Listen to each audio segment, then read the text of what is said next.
Good morning, Sir Maarten. What's up? March 20th, episode 70th. Looking outside, seeing the blue skies. So it looked like we're in for a nice day. I'll hang around a minute just to see if I have anybody coming on to make sure I'm live. Because I do have the problem sometimes that I don't get on the first try. And then I have to go and retry again. So I'll just wait to see once somebody is on. Yep, I see somebody is on, which means I am live. All right. Good. What a weekend. What a weekend.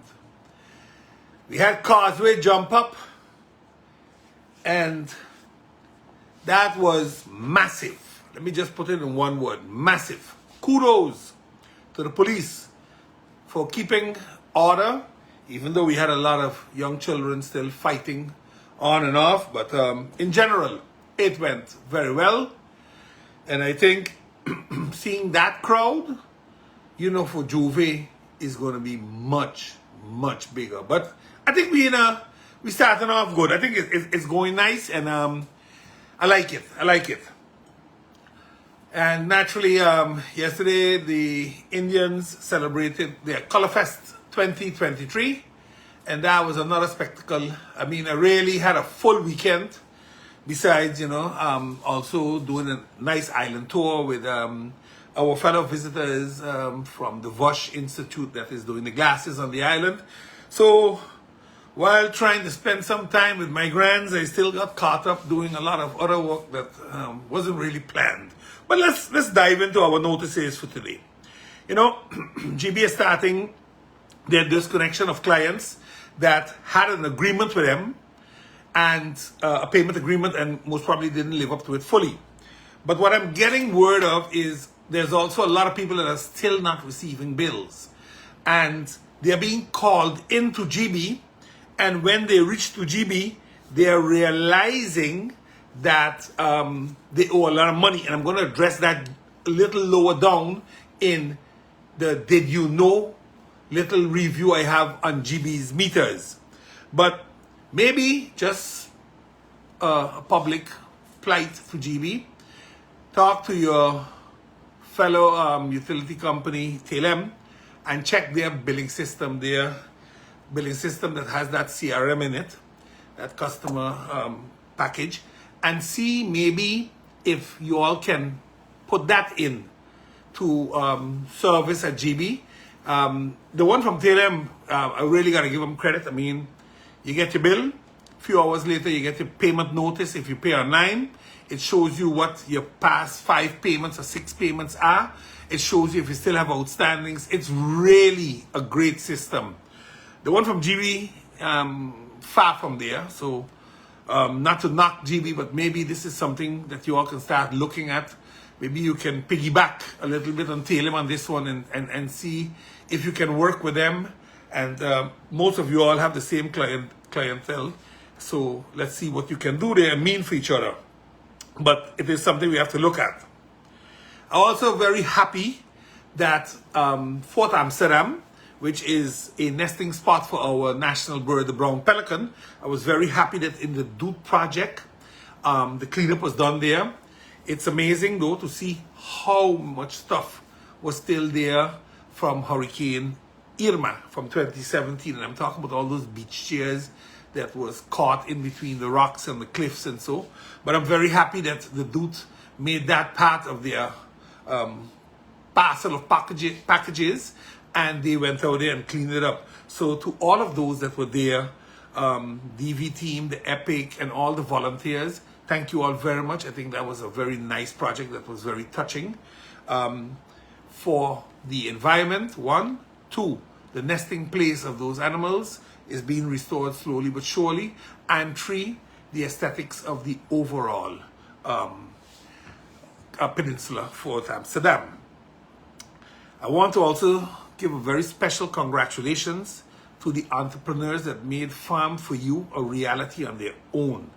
And now they went a step further and they started using solar power to power up that whole place. The program that they used was basically, they had a combination of aquaponics, where they made use of aquaculture and hydroponics. Now, I saw and I read about it. I'm going to try to visit the place myself. I think it was a great initiative taken by the 4 entrepreneurs under the leadership of Mr. Lloyd Carson. And I saw Denise there because I was already able to buy some lettuce from them, some good grade Romanian lettuce. We serve it, when I say we, because I said that once and they used it against me. So let me say, my son and his team use it at Cocky Turtle.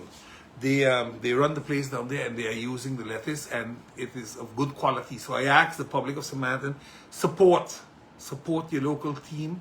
Go out and buy the lettuce. They have different strings of lettuce. I think they got the leaf lettuce too, the red lettuce, different ones. I can tell about the Romanian lettuce, very good. I want to tell Loic and his team, congratulations.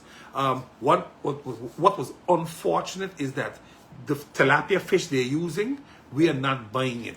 It's going to be shipped abroad, I understood, to St. Kitts, and it's going to be consumed over there while maybe we can consume it, because we have a lot of tilapia fish selling in the supermarkets that we buy. So maybe we can still buy that tilapia fish when it gets big enough and they can't use it no more in the farming system, that maybe it can be bought locally and they can then eat the fish instead of sending it off island and creating a market over there. I am sure we have the market here.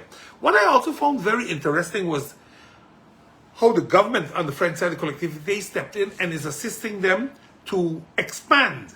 And while expanding now, the Interreg program steps in. Now, Interreg is a European program, and the sewage plant that is supposed to be built over in GEBE to service the GEBE, Pelican, Lowlands area, Simpson Bay, is also going to service the area of Marigot and Sandy Ground, and it's paid for by EDF 11 Interreg money.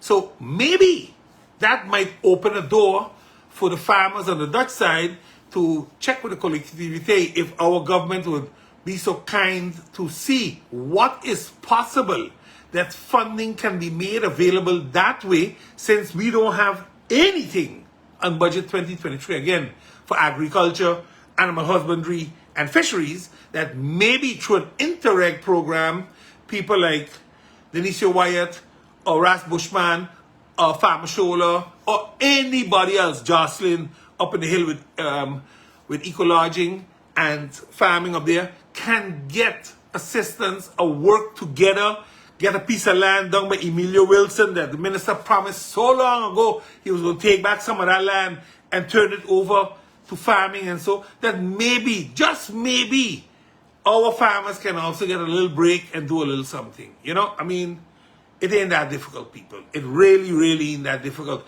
And Mr. Loic Artson clearly showed that it is possible. So I just hope that we can do something. Now, let me get back to a more difficult topic here, which is the SER report. In 2021, we had 111 number booths and 13 casinos and about 236 locations where there were vending machines for gambling. A whopping 360 locations to gamble or to buy gambling numbers or whatever. 16 square miles, 360 locations. Not one addiction center to deal with it. We have so many gambling addicts, families being destroyed, and it seems that people are afraid to talk about it. But I'm going to talk about it. I'm happy that I believe it was the PFP, so I'll give them the credit. I think it was MP Melissa Gums and MP Rayon Peterson that asked the SER to do this investigation and see how bad it was. And I think it's important that we understand, people.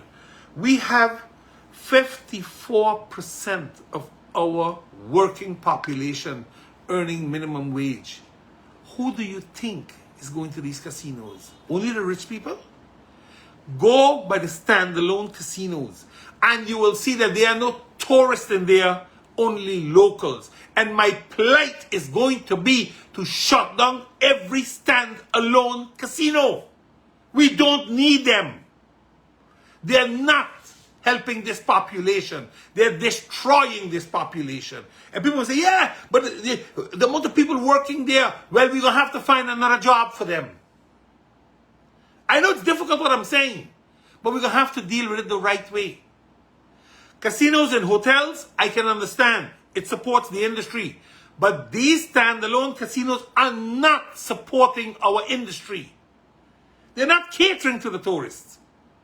They're catering to the locals. Let the local go to those other casinos. Because then you can control it also, the amount of times they're going in. We are allowing this thing to get out of hand. And we cannot control what's happening to our country. The amount of gambling that's going on here is not normal. And the social effects are astronomical. Violence, domestic violence, very often is tagged to this gambling. Why? Husband or wife goes, loses all the money, can't put bread on the table, fight the house. And the amount of strange things that happen in bathrooms in the casinos, I can't even talk about it here on air. But believe you me, I didn't come with that story. Casino controllers came with it to me. That bad it is. But we all close a blind eye to it as if we may not say nothing about it. And I'm saying we need to do something different. We need to look at how we can deal. Because the income from the casinos for government is peanuts. 2-3 million. Not 15 million or 20 million. So you're going to say, let me take 10 million and put it in gambling addiction or something like that. No, a few million. They don't pay. They don't pay.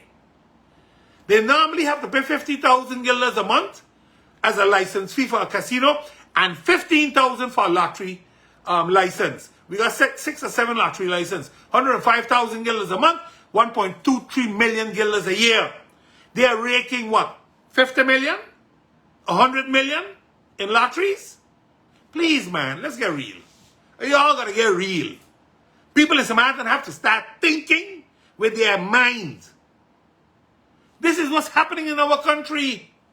And we said nothing about it. And we only cry foul, oh, government got to fix it. No, you got to fix it too. You put the people in government there. Start thinking about what's happening in your country. So when you're going to go to the polls, you know what you're voting for. And today I get a mouthful of it. Like I said, I can't talk for the 15 sitting there, but I can tell you about this suspended MP that is planning to make a return in that parliament just now. And I'll tell you why. I am against all these standalones. I don't have a problem with casinos in a hotel. You got 200 rooms, I believe that's the amount you need. You have a right to a casino. God bless. Get your casino and do your thing.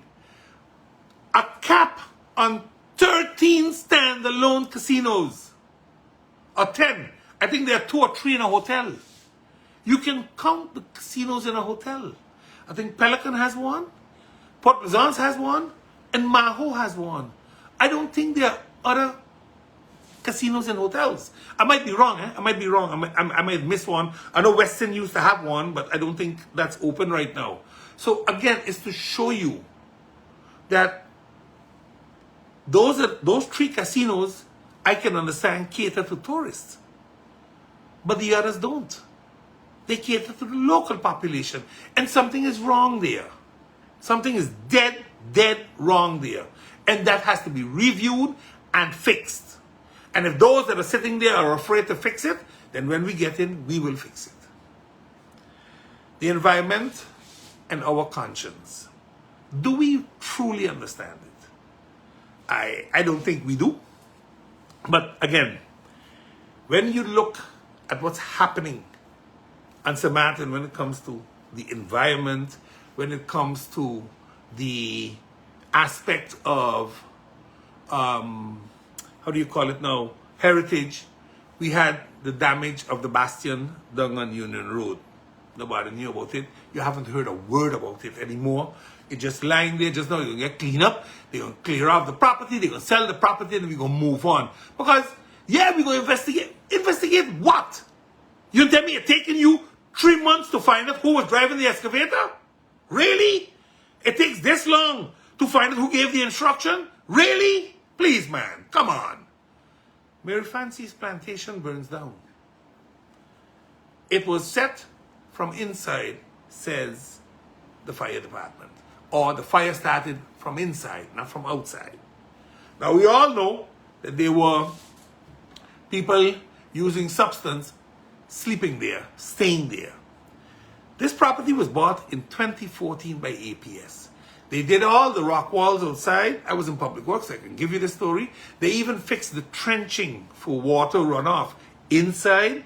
And they were then going to build a boutique hotel and restore the boiler room and all of those things and create a nice restaurant over there.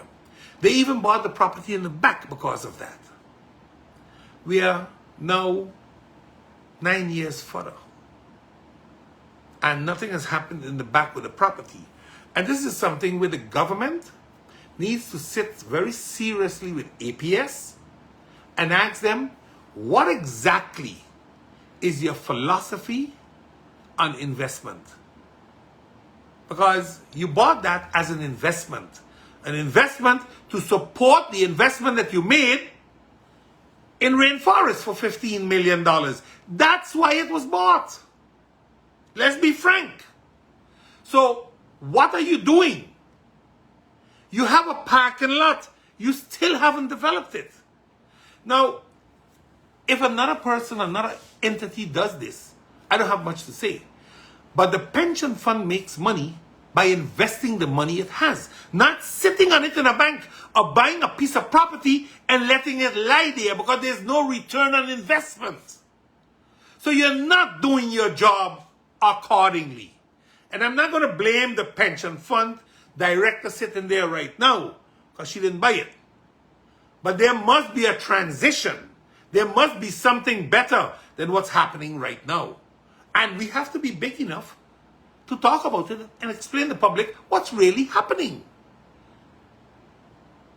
Again, please, I am not attacking the pension fund, but I want to make clear what's happening. These are investments that were made with the money of the pensioners.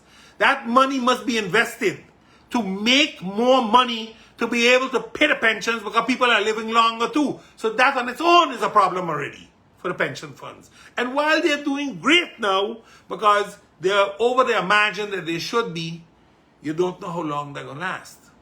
So make use of every investment because there's more investments they have made on lands behind there by the vineyard that I would have hoped would have been invested into, and the office park or the apartments that they were planning to build would have been built.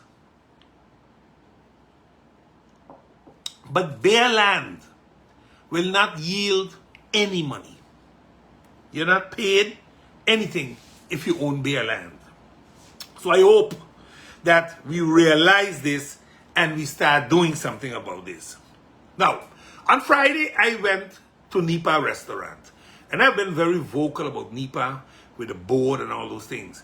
But let me state here for the record, kudos to Nipa, the management of that restaurant, the students that cook in there and serve you. I felt like a king. I was served par excellence. And sure, there were little mistakes. But you know what? They're there to learn. And they give you a little form, and you can fill it out, and you can be as critical as you so desire as long as you're honest. Their service, to me personally, was great. I loved the food. Now, I got a big belly, so I might want a little more. But I got to be honest. I enjoyed having lunch at the Nipa restaurant, and I encourage you all, please go out. I paid $15 because for the lunch. Mind you, I started off with a little chicken ravioli. Then I went into a salad. Then I went into a miso soup.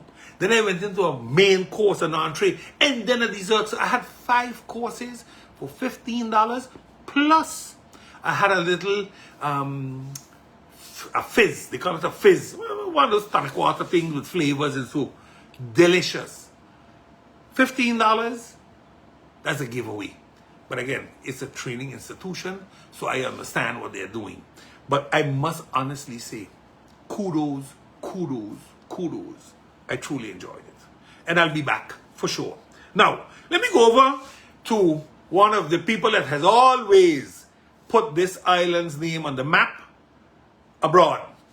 That is Master Teo Liu of the King Yen Taekwondo School that went to Puerto Rico, competed against Puerto Rico in the United States, and was able to bring home 6 gold medals and a silver out of 419 Taekwondo athletes participated. That's wonderful.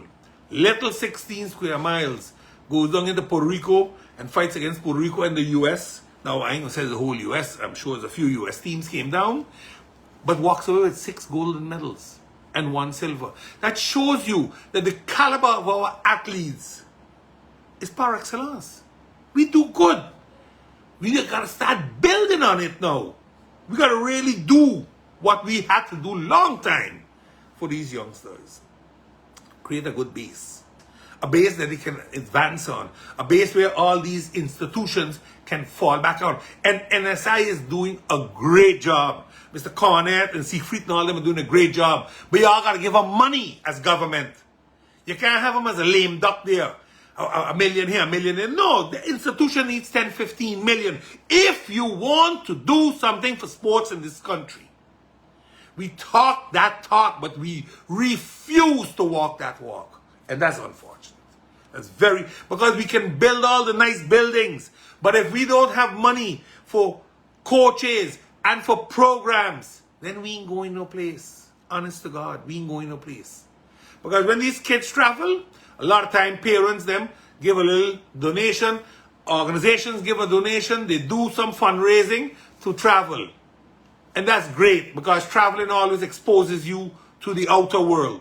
But we need to set a base, a proper base here for the people in Maarten. We need to honestly start doing these things. We cannot continue talking about it. But to Master Teo Liu and his group of Taekwondo athletes that made this country proud, I say thank you very much. Thank you for waving our flag out there and letting the world know St. Maarten also has great Taekwondo athletes. Now let me move on to a more a difficult subject for me, side care and the SFV. And why do I say a difficult subject for me?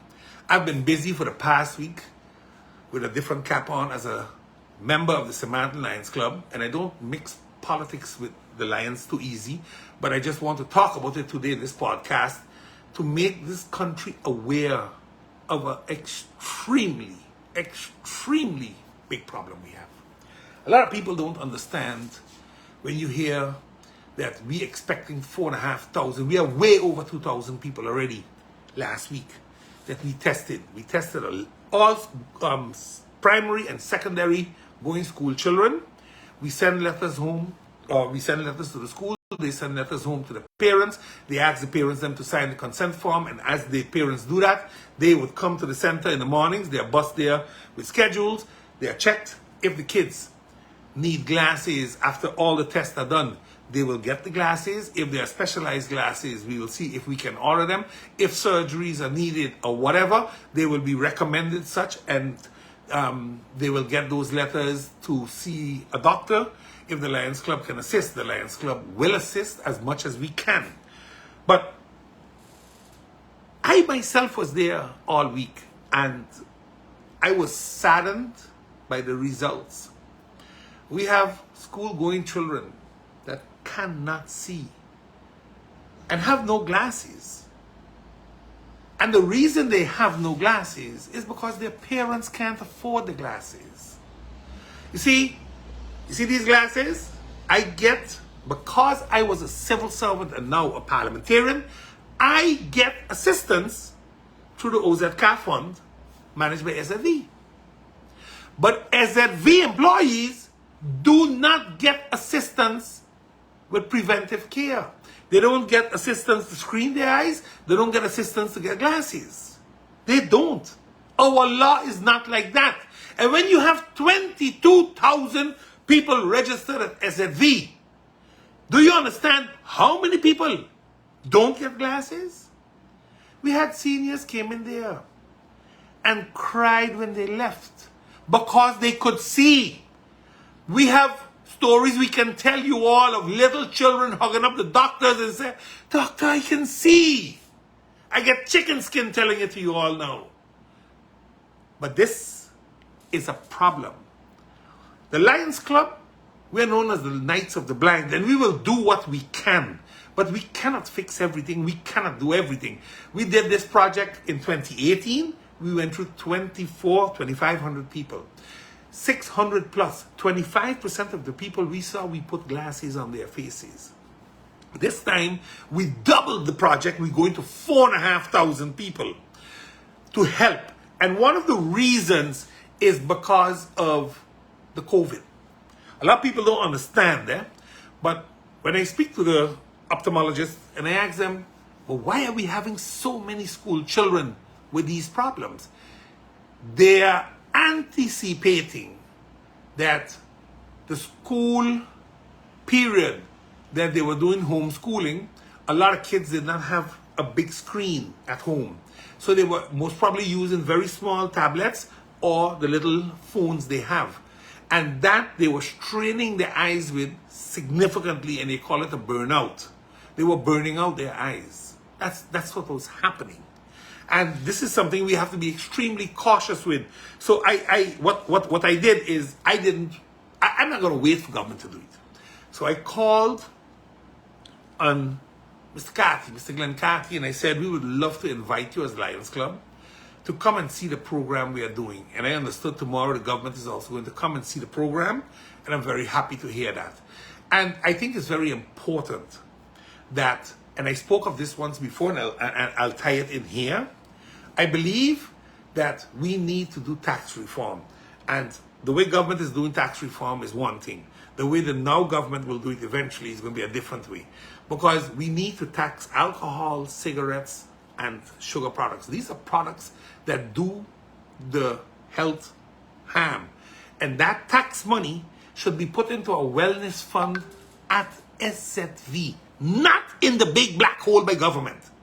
And SZV can then manage the wellness of this country, including glasses, including dentistry, because that too is not covered. And these are things that we have to talk about and agree to set up something like this, and not only a nice wellness building. You need a wellness fund to take care of people further. Preventive care. Because if you're going blind, they'll pay for the operation.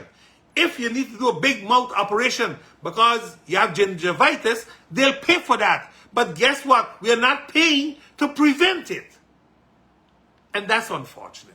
And that's where I believe this taxation system can work. But again, I need you all to understand how serious this is. There will be a report forthcoming of all this testing and how bad the situation is. And I can tell you from now, it's not going to be a great report. What we have seen thus far is scary. I gotta be honest with you all. And I'm saying this because I call out on the seniors, especially the seniors, please, between 1:30 and 3 o'clock in the afternoon, please come to the Lions Civic Center. We're more than willing to check your eyes, and if we can put glasses on your face, be it reading glasses or vision glasses, we are going to do so. We don't do bifocals, so you might get 2 glasses if that's the situation. And we will give glasses as long as supply lasts, and we brought a few thousand glasses, lenses. So it's to tell you, if we run out, then you know we have a very, very serious situation on this island. We will try our utmost to do it. We don't put no chemicals and drops in your eyes other than drops to dilate your pupils so the doctors can see it better, because some parents were very scared of such. Again, we hope that at the end of this program that we are doing, which ends on Friday now, we would have helped as many people on this island as we could. But again, there is a lot of room still for improvement. And that's what I'm saying. I hope that we can maybe come to an agreement with SFV and the Lions, or the government can also look at this thing from a different angle and say, okay, where do we go from here? Because I'll give you an example. The dentistry bus is packed up. The healthcare bus is packed up. They haven't driven for the past 2 years. And that's unfortunate, because they were there to do a very specific task. Yes, they used it with COVID. They're going to go in the neighborhoods and so. No. We need to do this for more things. Healthcare, dentistry, eye care. We can use these buses. We have them. We shouldn't be letting them catch salt and rain alone. We should use them and do something with them. In the past, we did. Why can't we do it anymore? So again, to my Lions brothers and sisters, thank you all so very much for taking time off from your job, taking vacation, going in there. We start every morning at 6:45 having things ready, and we leave there at 5 o'clock every afternoon, Monday to Friday. And we do this in our free time.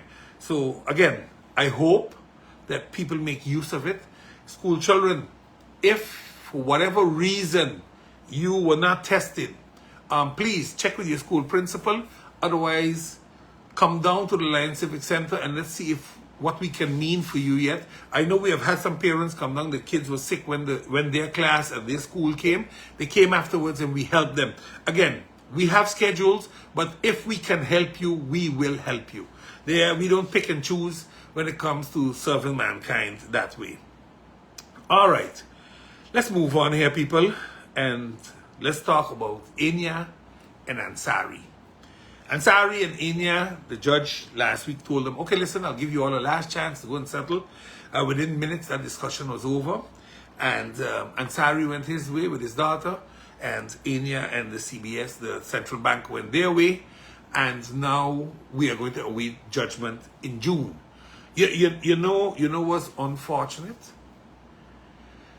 They took just as much money out of Ennia as the Dutch government gave to Aruba, Curacao, and Sint Maarten in the COVID pandemic. Just as much.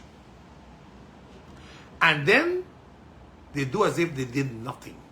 They lost their case in first instance. They got to pay back. And they just ducking and stalling. In June, they're going to get the same sentence. It ain't going to change. You can't take Mullet Bay as a piece of property and say it's worth $700 million. That's a joke. It's worth maybe $50 million. Not $700 million. Yeah, it's $100 million. Not $700 million. But you know how many people are affected? Over 40,000 people in Curacao and in Sint Maarten. Their pension, their medical, all of these things are insured by Ennia. And they just sucked Ennia dry from money and said, we're going to put a piece of land in there as collateral. That's what happened in not many words. What hurts me is that in Sint Maarten, we seem not to be touching this subject too much. As if we don't have pensioners and people that are insured by Ennia living in Sint Maarten. As if it's only Curacao. It's not only Curacao. Big in Sint Maarten too. And I'm honestly disappointed that anytime you hear the word Mullet Bay or Ansari, that our parliament is split. One group is very vocal about the Mullet Bay property, but not the Ennia fight. And the other part of the parliament, they're mute. They are mute completely. Nothing is said. One of the most seasoned parliamentarians is completely muted. I don't understand. I would have loved to hear the position of the Parliament of Sint Maarten when it comes to the Ennia and Ansari court case. Because at the end of the day, nor the government of Curacao, nor the government of St. Maarten can afford to pay for those pensions and their medical care. They can't afford it. Yet they stay mute. I don't know why. It looks like this man owns you all. And you all can't say nothing. That's the impression I have now. Because I would have expected better. You don't have to tear down something, but you can give your position as a parliamentarian. You can say, I don't agree with it, and I would want to hope that A, B, C, D, E happens. Not even that. Not even that. The only thing we're talking about in the Mullet Bay inquiry is Mullet Bay. While Mullet Bay is at the center of the Ennia and Ansari saga, or robbery, or whatever you want to call it. Because they took out more money than they should have. If they had put in Mullet Bay, they should have taken out the 50 million and the 100 million. But not the billion. That's what they did. And the lawyer said they sucked Ennia empty systematically. And then the billionaire flies in, he says, I did no such thing. I hope that the judges do what they have to do in June and fix this up, because this is crazy. It's crazy, and I'm very disappointed, extremely disappointed, that our parliamentarians opted not to say much about it or anything. I haven't really heard any politician in this parliament take a position and say, okay, we're going to do this, or we want the Parliament of St. Maarten would like to ask the government of St. Maarten, who is a shareholder in the central bank, what about ABCD? Because remember, this whole problem also had an effect on the towers of Mullet Bay, with them shutting down. What about the people that were working there that have been robbed of their monies? They are owed so much money yet. Nobody's standing up for these people. Nobody. Because court verdict after court verdict means nothing. Because they ain't getting their money. And Ansari don't care about nothing. He telling them, I ain't paying nothing. You can get them back no money. So again, what's the government's role in this? Is this, oh, no, that's a civil matter.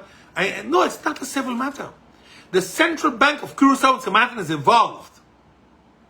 They started a procedure. I feel unfortunate that they started a civil procedure, not a criminal procedure. Because then it would have been more exciting. Then you'll see much more movement. When jail time is said, you'll see everybody get up and dance.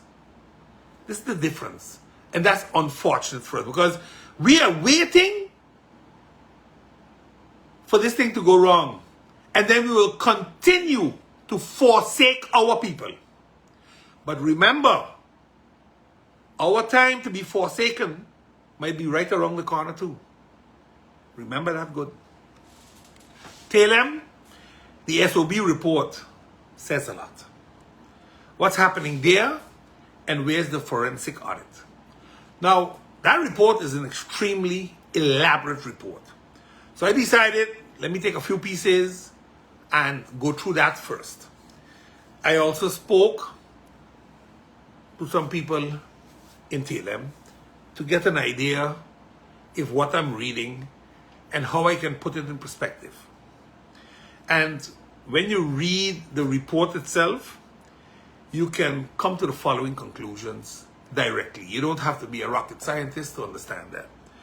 Mismanagement is there, and it is summed up and indirectly mentioned in the operational audit report. Just for that, I believe it would have warranted a forensic report and a forensic audit on certain matters. And I will highlight some of those matters. Not all. I'm going to just take 2 or 3, and I'm going to show you what a forensic audit should have looked like in this. And I'm surprised that SOAB makes an operational audit. Most probably that's what they were given the task to do. And the way it went, because SOAB from the get-go wipes its hands and says this is not a in-depth, administratively tied or regulated audit. It's just checking certain things, but it's not based on the guidelines. Let me put it that way. I'm kind of surprised because if I go to talk to the strategic management team and let them give me answers without checking certain answers, I don't know how good a report it is. This report came in 2021 and has been under the covers until a few months ago when Parliament got it. But it was kept under the covers for a long time. And there's a reason for that, and we're going to discuss that reason here today a little bit. But I believe that reading the report, you would notice that a forensic audit should have taken place. I'll just give you a few of these things. When you look on page 3, first paragraph under the document, under the section research, it clearly confirms that this SOAB operational report was created with information that was given to SOAB by the organization. And of course, this information comes directly from the management, the strategic management team. The problem is with this is the questionability of the information, because they are also the stakeholders in this whole matter. Because remember, the board of directors and the strategic management team, they were reviewing 2015, 2019. That's the period that they were reviewing first. I don't know if they went further afterwards. I cannot say. I'm going to put my hand in the fire for that. But the board that was there was sent home. Especially the chairman was sent home. But they were not questioned. They were not asked information. And then I wonder, what kind of validation do you put to a report like this? The chairman was sent home because he made some significant allegations of mismanagement and misuse of funds, etc., etc. That's what the chairman did, the former chairman. He wrote letters. I read those letters he gave them. I read them. I read those letters personally. And I was baffled that the shareholder was so mute. And that's why I said, that's one of the reasons this report was kept undercover so long, hoping that a new board can take a new direction and spin the story. You can't spin the truth. You understand? That's the problem. You can't spin the truth. And this will continue going, when we're going through the report, it continues going that way. So I don't believe that there was an impartial investigation or reporting taking place when you look at the information, how it was done and how it wasn't done. When you go a little further down on the same page 3, the SOAB report clearly mentions that they received the responses from both the management board and the supervisory board. But again, that supervisory board is not the supervisory board that was in charge from 2015 to 2019, making the situation a very difficult situation. So I don't really know how to read it or how not to read it. Now, we continue on a little more as we go down. Under the paragraph observations, it clearly mentions the relationship between the management board and the supervisory board and not being constructive, and the reasons why it was so difficult to keep Telem on track. It is extremely important to remember that Telem currently has a new supervisory board member since 2022. So again, the information of that period is lost because the board that is sitting there knows absolutely nothing of that period. That's what makes this report so unfortunate. Again, like I said, there were several hard evidence reports made of mismanagement by the previous management board of Telem, which came forward with this, and the shareholder representative every time just pushed it aside and eventually fired the chairman. Again, these are, in my opinion, facts that are known. That SOAB didn't take that into this report, I find it kind of unfortunate. They could have spoken to the former chairman, but they opted not to. Now, when you look at the SOAB document, clearly it's an operational audit. They're not going into the financials, the capex, so the investments, the operations, where there were grievances, that came from those fields. The mismanagement came from those fields. It wasn't really touched too much. Now, there were a few things that SOAB worked with, all the figures that they received from the strategic management team. And out of those, in the paragraph on page 8, I believe it was, there was a sentence: while consulting expenses were reduced, the cost of software support, however, significantly increased. Now, this is something that you want to question and dive in a little more in depth. And this is where I will cut out a piece to show you what a forensic audit would have done.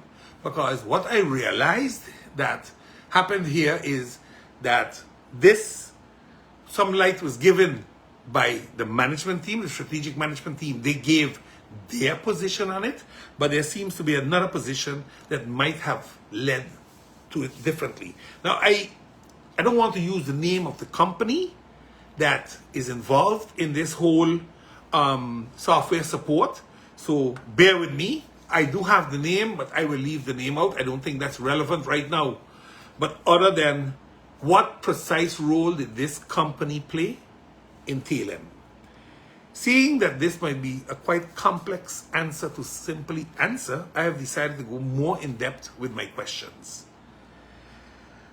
Has Telem outsourced the IT department or part of it, and is this company doing this work?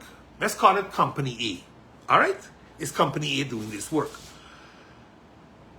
Was there a contract signed with Company A? If yes, for how long and for what reason exactly? And that reason is why this becomes so interesting. How much is the total value of that contract that was signed? And how much is Telem paying Company A monthly? Was Company A hired specifically to handle, and this is where it is, the CRM project, which is the Customer Relationship Management Project? If yes, was this project started some 5 years ago? And how far along are they with this project when it comes to the deliverables?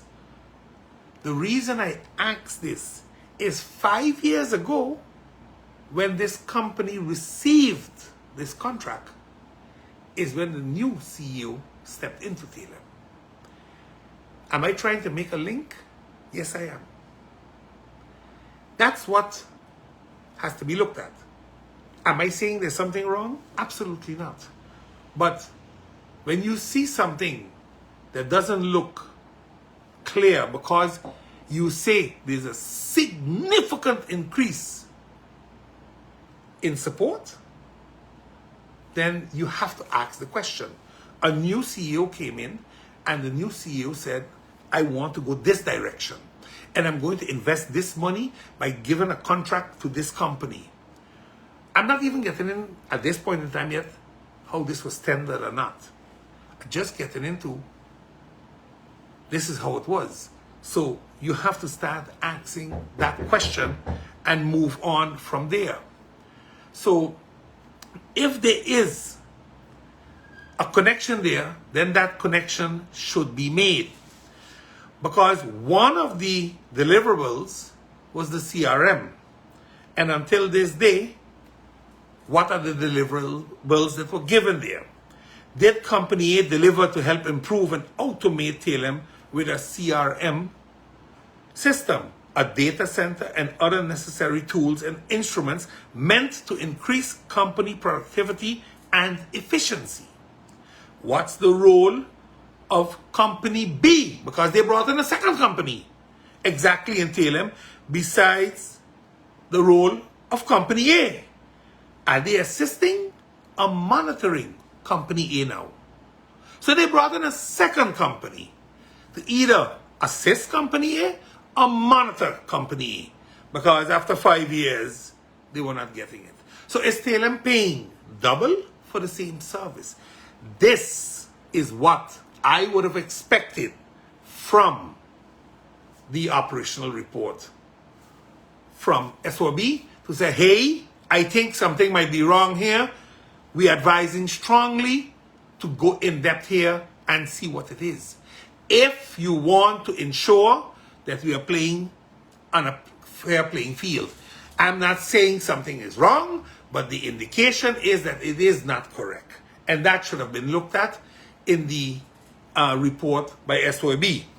So I hope SOAB is listening too, because then they can maybe explain us what we are missing in their report.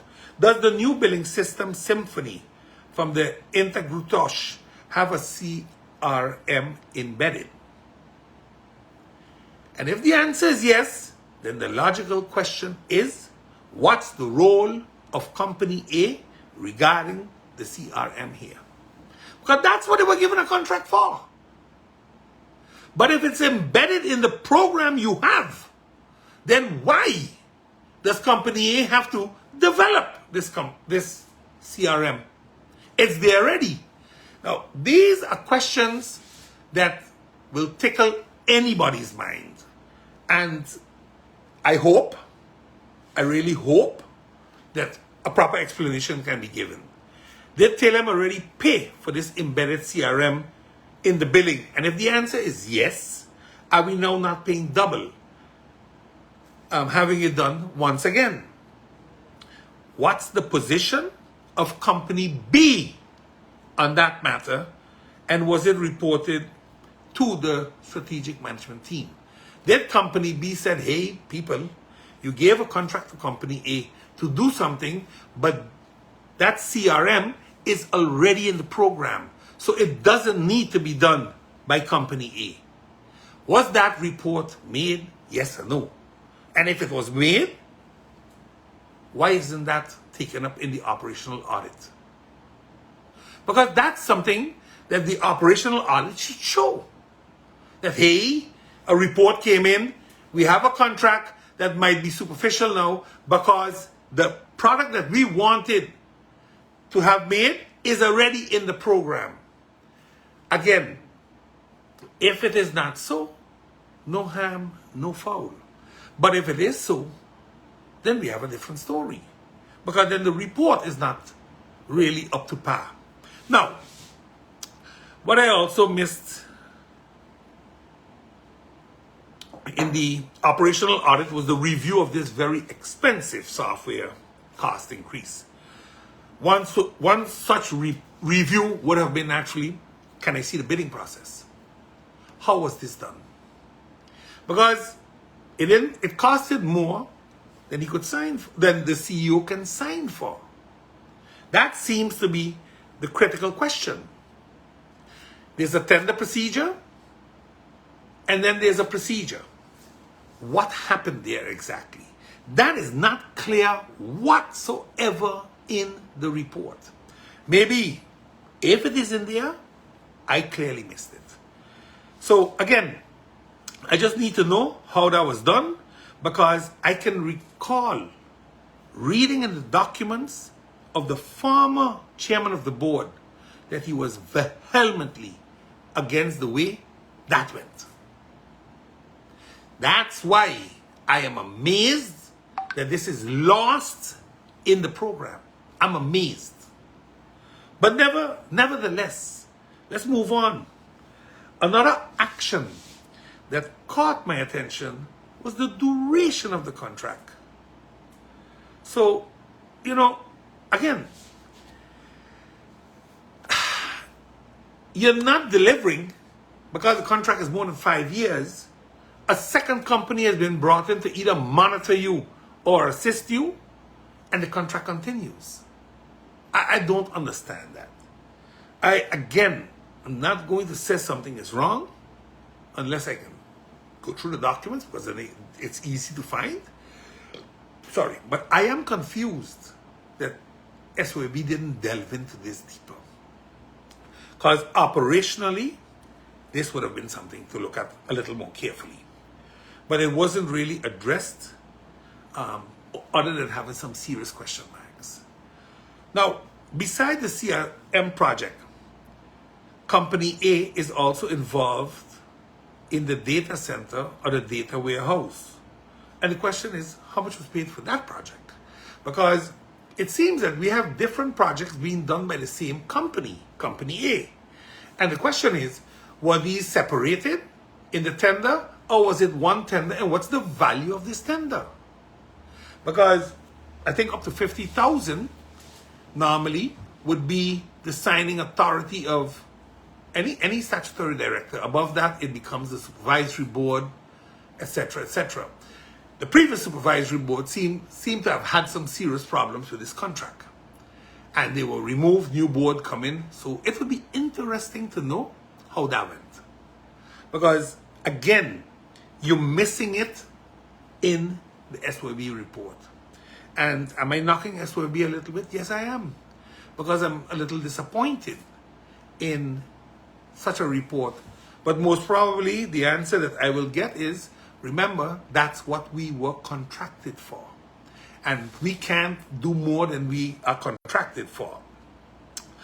Also, it would be great to know if there are any other projects being done by the company that was hired for the data, the data warehouse and the CRM. It would be great to know if there are more projects, because the way this one went, it would have been more than normal that SOAB would have asked, is there more of the same in the company? Because they're doing an operational audit of the total company, not a piece of the company. So again, we got to be clear with how this is going, because it seems, it nearly seems as if Company A is untouchable in Telem. It nearly seems that way. I hope that's not the case, but when you read some of these things, when you ask certain questions and you get certain answers, you can't pull any other conclusion. But again, I'm not here to pull conclusions today. I'm here just to highlight what I believe should have been looked at a little better. Let me give you an example of how a forensic audit would have gone, seeing what I just told you above here.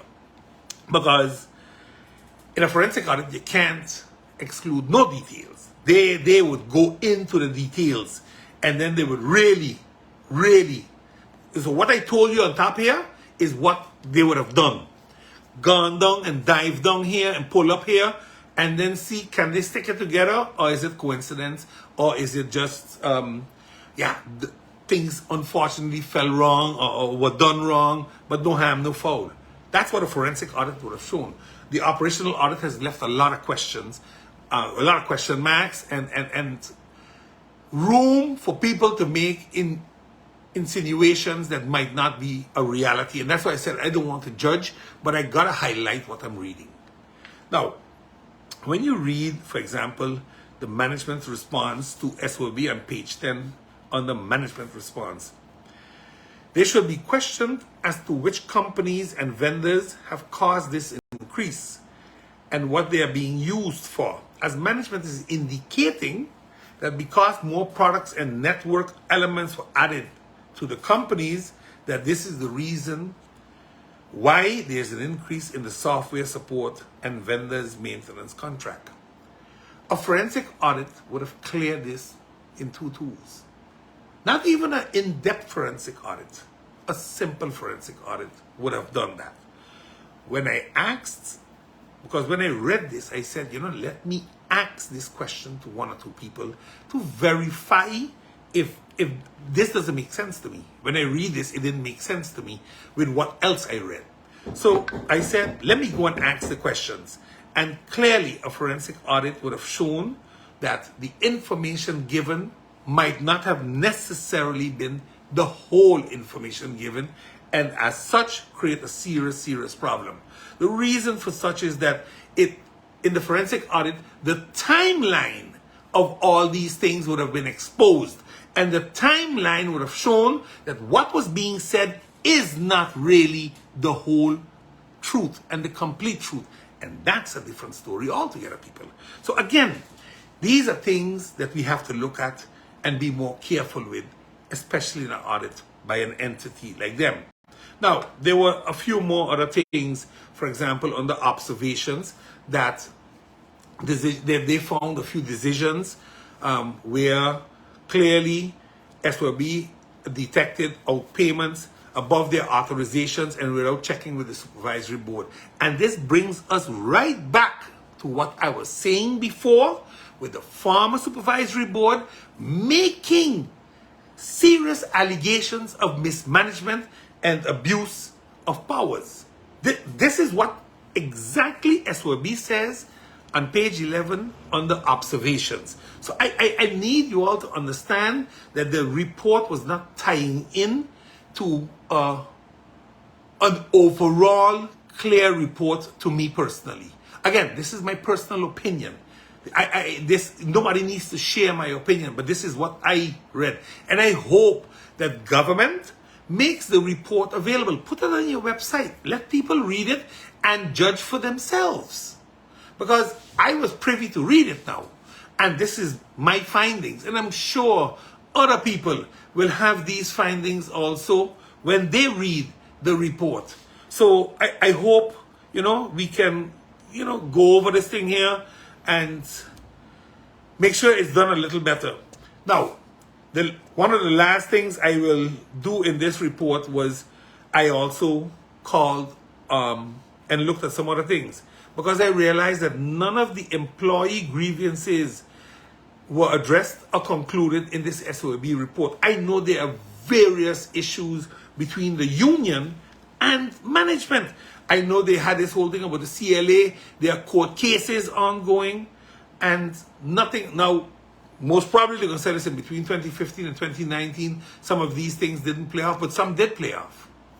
Some of them did play off, and I didn't read them there. And I don't know if there was a reason why they were left out, but clearly there was a different reason why it was done this way. Again, I'm not going to continue delving into the report right now. I believe this report was quite superficial, and seeing how SOAB cleared themselves from the get-go on this thing here, I don't know how to look at this exactly anymore. But look, there's a lot of information that reached me regarding the consultancy work of the former CFO as a statutory director, the court cases, the union and its employees, the mayor case, a local company and companies that worked for Telem and are now working for another something. The report is an in-depth report. I think a lot more has to be looked at and given. Let's go over to Did You Know? The GEBE water bills and water leaks. I want to call on GEBE because I know a lot of people still haven't gotten water bills. And in these water bills, when they are called in to pay, they are confronted with such. And when they're confronted with such, I don't know that. Yeah, but you might have a leak. Now, on GEBE's meter, these digital meters, maybe GEBE can make a little short video, put it on Facebook to show people how to read the meter. Because if you have a leak, there's a little red flag that pops up on your meter, I understood, and it will tell you that you have a leak. I didn't even know that, so I said, let me go home and check if I had a flag on my meter, but I was very fortunate I didn't have a flag. But I understood that you might be getting wrong bills because you have a leak and you're not using the water. You say, but I wasn't even home for 3 weeks, and you give me a bill as if I filled 10 swimming pools. Again, these are the things that we got to be careful with. Again, these water bills, we got to be careful with them. And maybe GEBE can put out a little video explaining people. Because, you see, if you have a leak in your yard, you'll realize that your yard very green one place alone. There's either you got your bath water, your or your water from your washing machine going there and green, or you got a GEBE water leak because your pipe passing in and break right there. So again, visually you'll be able to see that one.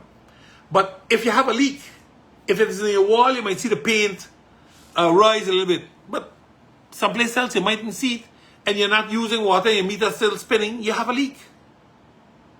So there are ways that maybe GEBE can come out, show the people this thing, not to get them going crazy that when they reach GEBE and get these astronomical bills from GEBE for water, and then they say, but I never use that water, and one big dispute again. So please, GEBE, calling on you, lead by example, explain to these people what really going on, so at least we can help them, so that we don't have people them being caught with high water bills, and they could have prevented such. Now, again, I know we just had the 1 year anniversary of the hack of GEBE. I'm surprised that up until this day, the report that was handed in December 2022 has not reached Parliament. The minister hasn't said a word about it yet, and we have no clue what's happening. GEBE is in a precarious financial situation, and not a word is being said. That 30 million reserves, that's wishful thinking. We are way below that right now. So again, either the government, the shareholder, somebody got to start talking. Somebody got to say something. You can't wait till the company is belly up to cry foul.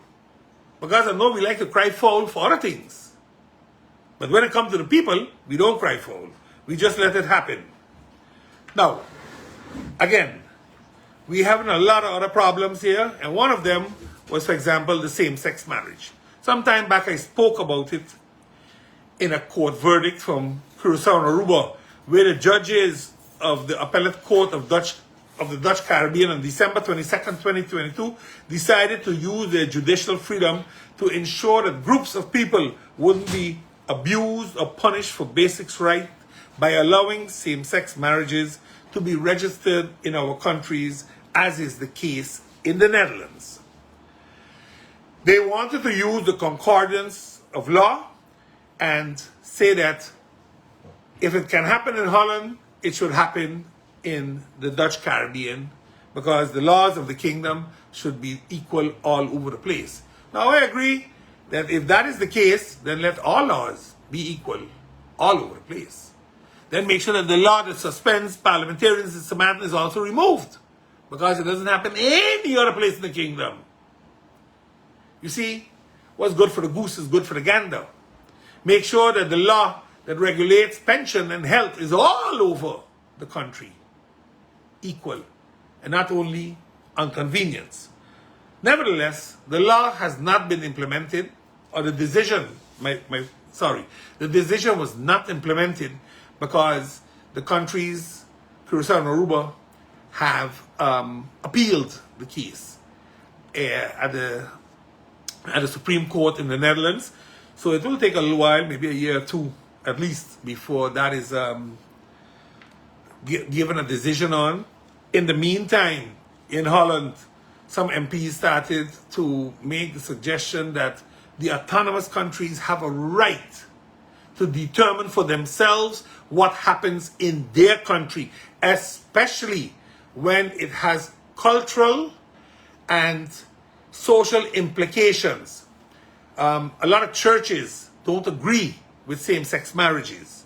We are not as liberal in these islands when it comes to that as in the Netherlands, for example.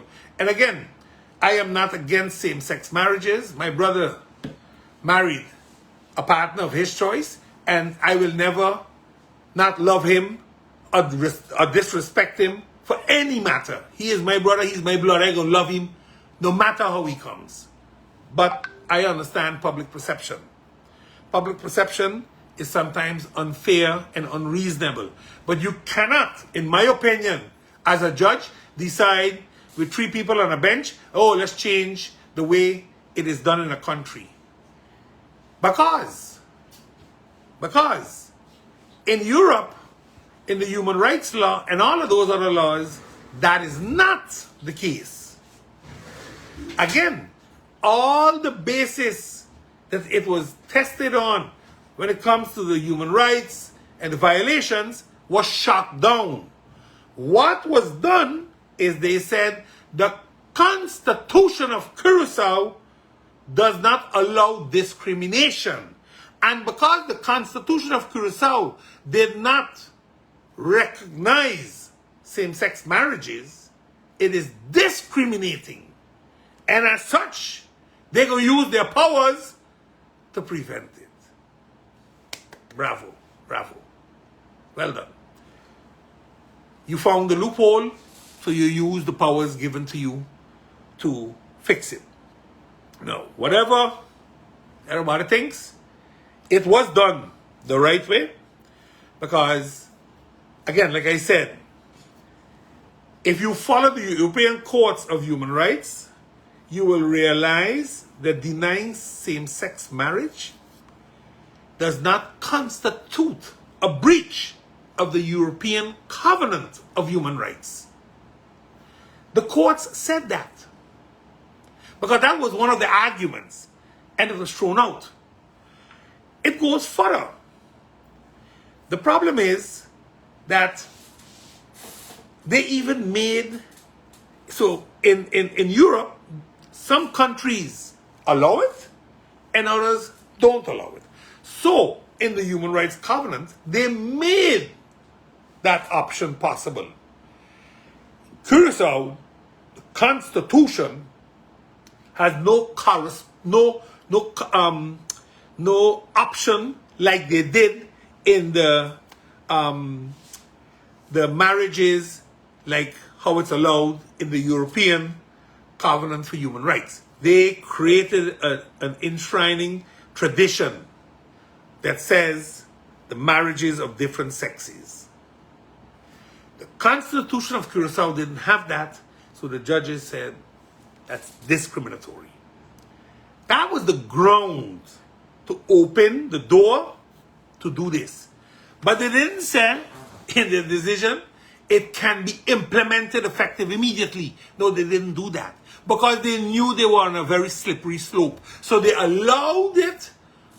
They made the judgment, but they did not force it into law right away, like what they would say by vorat.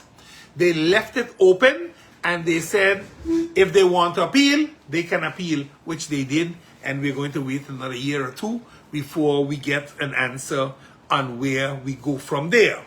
Now, let me close off today with the arrest, the unfortunate arrest of MP Brison, Friday gone, and the possible consequences. Now, again, let me state that I don't support the arrest of anybody, no matter if it's a politician or not. If you commit a crime, you have to deal with it because prosecutors say when convenient, crime don't pay. And I say that very lightly. But I need to clear the air a minute because when that happened, when they picked up MP Brison, they shot out a post on Facebook by a media house using my name as I too being picked up. And I just want to be clear. I was never picked up for nothing in my political career, nor my civil servantry career. I was accused, not once, twice. First time it took me 12 years to clear my name. I was cleared completely, not partially, completely. And I am now fighting the second one, where I was convicted for bribery particularly. And I want to say the word bribery, because that's what they did with MP Brison. They grabbed him on bribery. All that political abuse of position, that's all nonsense. It's that word bribery. Because that's the one that they're going to use to suspend him eventually. Unfortunately, the board of the UP came out and said he walked out a free man on Saturday. That's not true. Don't play political games and try to mislead people. MP Brison was released on Saturday, but remains a suspect in the Lisbon case. That's what the prosecutor's office said. So don't change it. Because I'll explain always something. People called and they were asking me, did the Justice Minister give permission to arrest MP Brison? Absolutely not. That's not her job. Operational matters in justice, the Justice Minister has absolutely no authority to tell the prosecutors who to arrest, who to investigate, or what. What the Justice Minister does is sits with them and makes up her policy plan and say, I want emphasis to be placed on these sorts of crimes, for example. And then it's up to the public prosecutor's office and the Attorney General to say, okay, we agree with you, but we still have all these other crimes that we're going to look at. And if politicians are their targets, if the Justice Minister likes it or not, they're going to continue targeting the politicians, because that's the way they can justify the 20 million or the 30 million that they have invested thus far every year, and they can't measure the results that they have. I didn't say that. They said that in the second chamber. The report said such. But let's get back a minute to what's going to happen. What's happening next? This investigation will continue. Most probably they took his phone and all his data things. They're going to start digging in there and they're going to see what they could find. And if they find something that they believe is tangible, they're going with that. But what happened before the arrest? Something had to happen to trigger the arrest. I don't think they just jumped up and said, let's arrest MP Brison. They don't do that. Something triggered it. And I don't know what it is, and I'm not going to speculate what it is. But something triggered it, because if there was nothing, I don't believe. What I heard already is that they were watching at IPCO and they were watching in Panama. I heard that much already. And that there's another foreign investigative team involved. That's already on the street. You see what happens when these stories start to run rampant? You get rumors, and you got to be very careful with rumors, because when rumors take over a story, you can never get the real version anymore, no matter who says it. People believe what they hear the first time, not the second, third, or fourth time, or the correct version. Once that lie sinks in here, people make that reality, and they go with it, and that's very, very unfortunate. I have been through this process, not once but twice. So I can understand how MP Brison feels and how his family feels right now. I was never picked up, but I can understand how the family feels, because your world collapses. When you know you didn't do something, your world collapses. Because everybody starts to look at you funny. And there are going to be a lot of people going to say, you see, good for him. Long time we know he's doing that. Listen. If you didn't see him doing something, don't believe what other people necessarily tell you. Because they're going to give you some Kool-Aid to drink to make you believe certain things. I'm not going to defend MP Brison because I don't know what he did. All they're saying is bribery. Now, what does bribery mean? They're going to ask the appellate court, because they cannot prosecute MP Brison without being able to charge him. They're going to ask the appellate court permission to charge him. In my case, they got permission without I being able to see one shred of evidence. I got to see nothing. I was told I took a bribe, and I didn't see one document until they got permission after a year to prosecute me. And when they got a permission, then they come with all kind of files. Oh, you this, oh, you that, you do that. Nonsense. Utter nonsense. But MP Brison, like I told you before, brace yourself if they come, and now they came. So when I told you, go and fix that idiotic law or you got in the Constitution, Article 50, you told me, smiling, remember that when you were standing in Parliament? Oh, we have so many other constitutional things that are more important than fixing for one of yourself. Well, you have to fix it for yourself now. If you don't fix it, I'm going to tell you what will happen to you. They're going to get permission. You're going to go election, most probably win your seat. And then crap will go smoky pipe. Because when they convict you, and they will convict you in first instance, and then you go and fight your fight, you are going to be suspended, my brother. That won't happen. That won't happen. But I'm going to tell you something else. Because it doesn't just stop there.